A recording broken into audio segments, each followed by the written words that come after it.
নামাজ কায়েম করুন বন্ধু, কারণ এপারের চেয়ে ওপারের জীবন বেশি সুন্দর।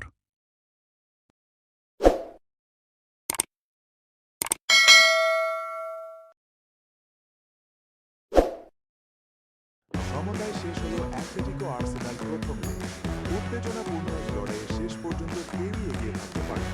অ্যাটলেটিকো মাদ্রিদ ও আর্সেনাল মুখোমুখি হয়ে 1-1 গোলে ড্র করেছে চ্যাম্পিয়ন্স লিগ সেমিফাইনালের প্রথম লেগে।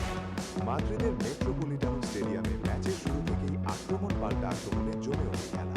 প্রথম দিকে কিছুটা চাপে থাকলেও ধীরে ধীরে ম্যাচে ফিরে আসে অ্যাটলেটিকো।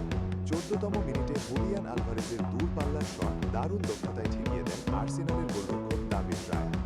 অন্যদিকে আর্সেনালও সুযোগ তৈরি করেছিল। মার্টিন ওডেগার্ডের শট প্রতিপক্ষের রক্ষণে আটকে যায়। প্রথমার্ধের শেষ দিকে ম্যাচে আসে প্রথম গোল।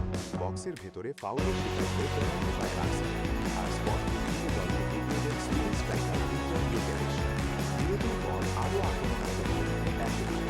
তাদের চাপের ফল আসে 56 মিনিটে, যখন পেনাল্টি থেকে সমতা করেন হুলিয়ান আলভারেজ। এরপর একাধিক সুযোগ তৈরি হলেও গোল বাকি স্বাগতিক। দারুণ শট ক্রসবারে লেগে ফিরে আসে, আর আদেমুলা লোকমানও সহজ সুযোগ নষ্ট করেন। শেষ দিকে নাটকীয়তা বাড়ে আরও।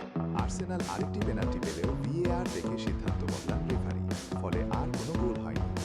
দুই দলের মধ্যকার এই সমতা রেখে এখন সব হিসাব গড়াবে দ্বিতীয় লেগে, যা অনুষ্ঠিত হবে আর্সেনালের মাঠে 6 মে।